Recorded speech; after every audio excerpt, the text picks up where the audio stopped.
If you've ever been alone in your house at night and heard something you couldn't explain, this story is going to hit different.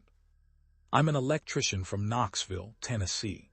I work long hours, I live alone, and I'm not the kind of guy who scares easily. I've crawled through dark crawl spaces, worked in abandoned buildings at 2 in the morning, and spent nights in places most people wouldn't step foot in during daylight. Fear was never really part of my vocabulary. Until one night in February changed all of that. I'd gotten home late from a job site, somewhere around 11:30.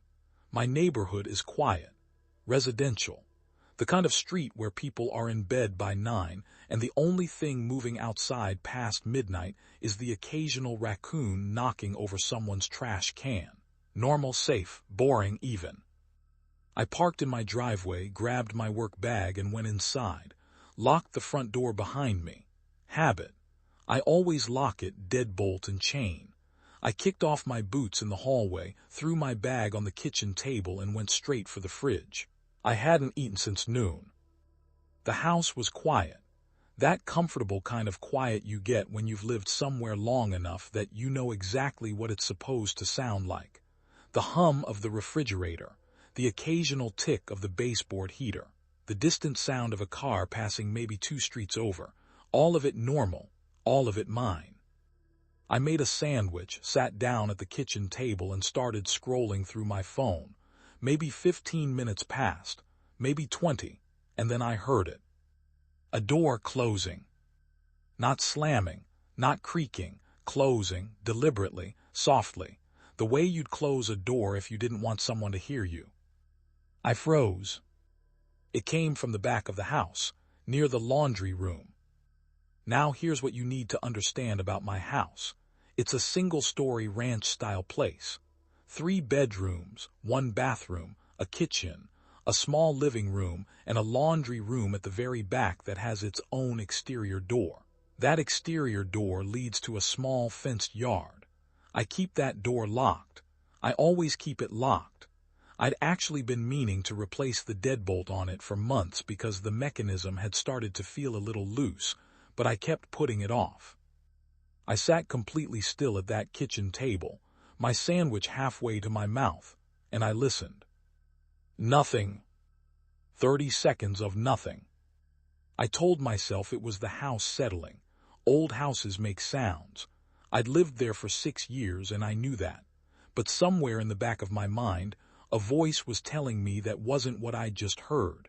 That wasn't the house settling. I know what that sounds like. That was a door. I set my sandwich down and stood up slowly. I grabbed the only thing close to me, a large kitchen flashlight I keep on the counter during storm season. Heavy, aluminum. I turned it on and started moving toward the back of the house.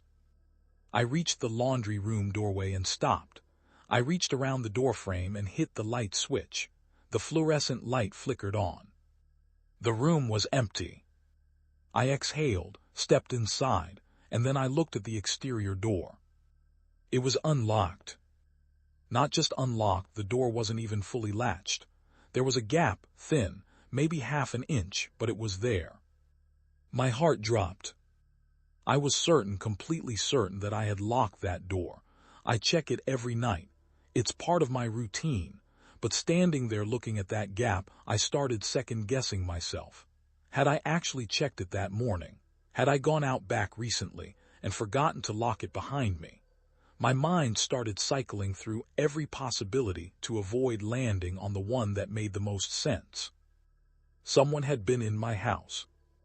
I pushed the door open and stepped out into the backyard. The motion light above the door clicked on, flooded the yard with light. I swung the flashlight around. Nothing, nobody. I checked the fence gate, still latched from the inside, which meant if someone had been back there, they either hadn't come through the gate or they'd had enough time to get back over it while I was walking down the hallway. I went back inside, locked the exterior door, and checked every room, every closet, under both beds, behind the shower curtain. I went through that house 3 times. There was nobody there. But that wasn't even the part that kept me up until 5 in the morning. When I came back to the kitchen and sat back down at the table, I noticed something I hadn't seen before. Something small, easy to miss. There was a coffee mug on my counter, the one I'd used that morning, and it had been moved. I know exactly where I leave it. Same spot every day, right next to the coffee maker. It was sitting on the opposite side of the sink. And on the kitchen table, my phone, which I had left face down, was face up. I hadn't touched either of those things. I called the police.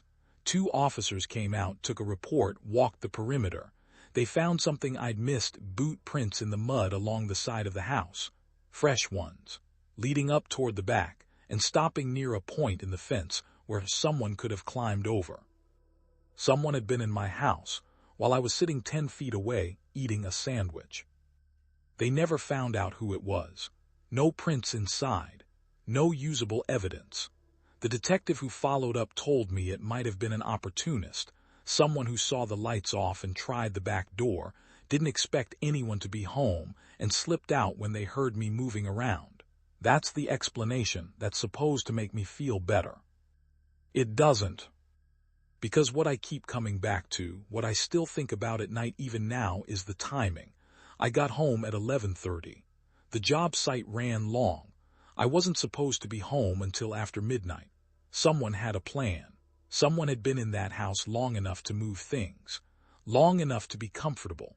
And whoever it was, they were calm enough to close that laundry room door softly on their way out. That's not random. That's not an opportunist who panicked. I replaced every lock in that house the next day. Got a security system installed the week after. I sleep with my phone on the nightstand now and the bedroom door locked.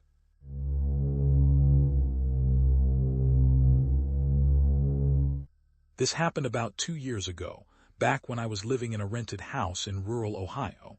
Small place, 1 story, sat at the end of a gravel road with nothing but fields on 3 sides and a tree line maybe 200 yards out back. I'd moved there for work, remote job, cheap rent, quiet life. That was the plan anyway. It was just me. Friday night, Saturday, Sunday. 3 days alone in a house I'd only been living in for about 4 months. I still didn't know every creak and groan of that place. I was still getting used to it. Friday night was fine. I made dinner, watched some TV, went to bed early. Saturday was fine too. I drove into town, grabbed groceries, came home, kept to myself. It was Saturday night when things started to feel different. I was sitting on the couch around 9 o'clock, laptop open, half watching something on TV, normal night. And then my phone buzzed. It was an alert from the Ring doorbell app. Motion detected at the front door. Now I'd gotten those alerts before. A car going past, a deer cutting across the yard, wind blowing something across the porch. I picked up my phone and opened the live feed.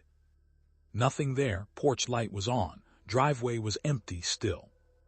I figured it was a bug or something, set the phone down, went back to what I was doing.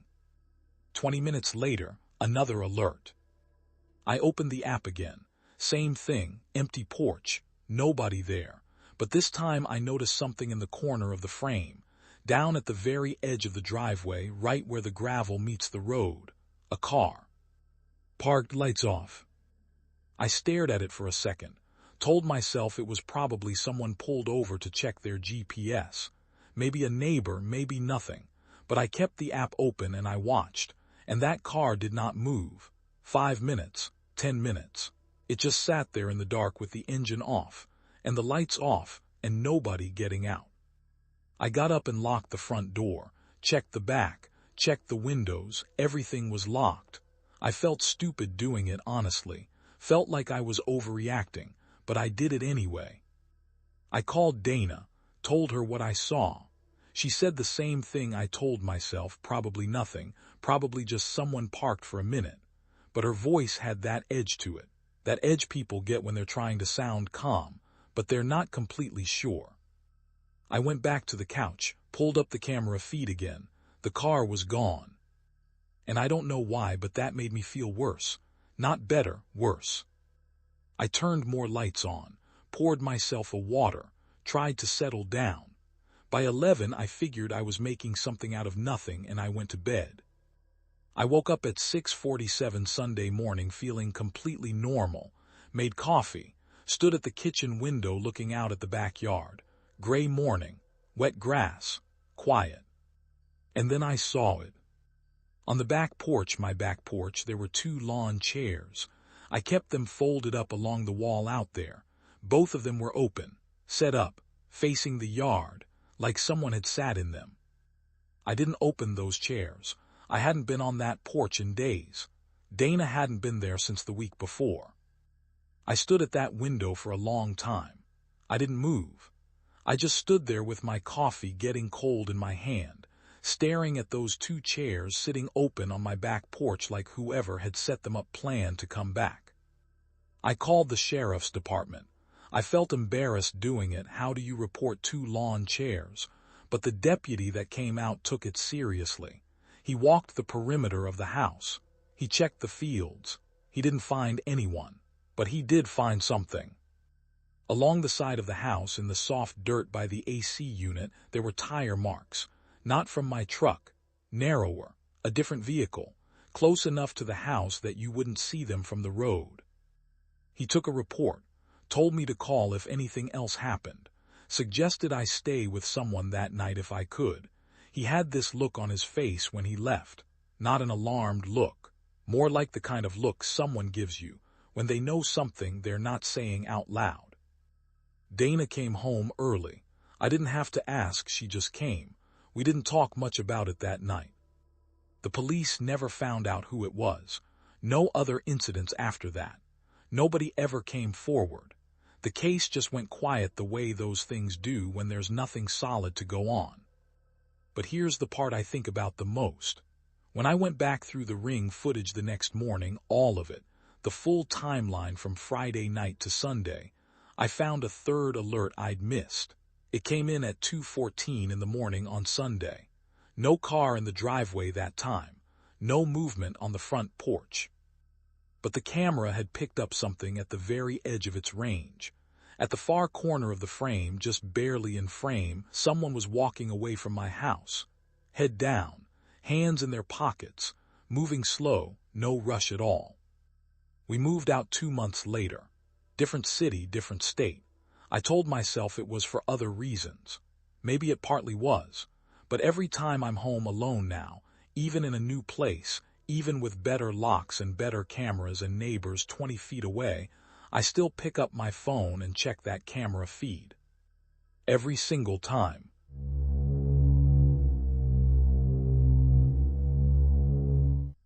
It was a Tuesday night in late October. I was staying alone in my apartment in Columbus, Ohio. My roommate had left for a family thing 2 days earlier, and I had the whole place to myself. I remember thinking it was kind of nice. No noise, no interruptions, just me, some leftover pizza, and whatever I felt like watching on TV. I went to bed around midnight, nothing unusual. I locked the front door, checked it twice like I always do, turned off the lights and climbed into bed.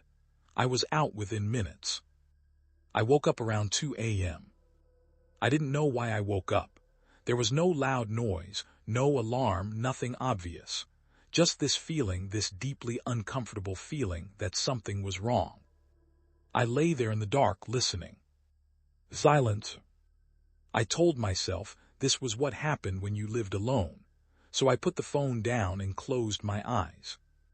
And then I heard it. A faint, rhythmic sound coming from somewhere in the apartment. Not loud, not dramatic, just steady, like something mechanical almost. A soft, low hum mixed with what I can only describe as a slow, deliberate tapping. Not random tapping patterned, like someone working. I sat up. I grabbed my phone and turned on the flashlight, sweeping it around my room. Nothing. Just my desk, my dresser, my closed bedroom door. I sat there for probably 3 full minutes, just staring at that door. The sound continued. It was coming from the kitchen. Now here's the part where I know most people would say just call 911, and honestly, that thought crossed my mind. But I also know how that call goes when you say, I heard a weird noise. So I did something stupid. I decided to check it out myself. I grabbed the heaviest thing on my nightstand, a thick hardcover book, which tells you exactly how prepared I was, and I slowly opened my bedroom door. The hallway was dark. I kept my flashlight on and moved toward the kitchen. The sound was getting clearer now, that tapping, that hum. I stepped into the kitchen doorway and pointed my flashlight inside. There was a man crouched under my sink. I'm not exaggerating when I say my entire body stopped working for a second. I couldn't breathe, couldn't speak, couldn't move. I just stood there with a book in my hand and a phone in the other, staring at the back of a man who was clearly completely unaware that I was standing 3 feet behind him. He had a small work light clipped to the cabinet door, tools spread out on the floor around him. He was wearing a gray jacket and dark jeans, and he was so focused on whatever he was doing under that sink that he hadn't heard me come in. I think I made a sound, some involuntary noise, because he suddenly went still. He turned around. He looked at me, I looked at him, and for about 2 seconds neither of us said a single word. He looked to be in his mid-40s, unshaved, with the kind of tired eyes that made it hard to tell if he was dangerous or just exhausted. Then he held up one hand slowly and said, in the most casual voice I've ever heard in my life, "Hey, sorry, I didn't think anybody was home." My voice came back, barely. "Who are you?" He said his name was David. He said the building manager had sent him, said there was a leak in the unit below mine and he needed to access the pipes under my kitchen sink. Said he'd knocked. Said he used his key when nobody answered. His key. I stood there processing that. A stranger had a key to my apartment. I told him to get out, right now. He nodded, gathered his tools without argument, and left. I locked the door behind him and stood in the dark kitchen for a long moment, hands shaking. The next morning, I called the building manager first thing. There was no maintenance call scheduled for that night. The manager had not sent anyone to my unit. There was no reported leak in the unit below mine, and no one by the name of David was on their maintenance staff or their approved contractor list. When I told him a man had been inside my apartment at 3 a.m., there was a long pause on the other end of the line. Then he said, "That key you mentioned, we have a strict key log. Let me check something." He put me on hold. When he came back, his voice was different, quieter. He said one of the master keys for my floor had been reported missing 6 weeks ago. They'd meant to rekey the locks, but kept putting it off. 6 weeks. That key had been missing for 6 weeks. I thought about all the nights I'd slept alone in that apartment over the past month and a half. All those nights I fell asleep thinking the door was locked, thinking I was safe. And the whole time, someone out there had a key that opened my door like it was nothing. I never found out who that man was or what he was actually doing under my sink. The police took a report, reviewed the building's hallway camera, and got a grainy image of a man in a gray jacket entering my floor. They never identified him. The case went nowhere. I moved out the following week. I don't know if he was casing the place. I don't know if he'd been in there before. I don't know what was in those pipes or what he was doing to them. But here's what stays with me. He said he didn't think anyone was home. Not that he had the wrong apartment. Not that he was lost or confused. He just didn't think anyone was home. Which means he knew whose apartment it was. He just expected me to be gone.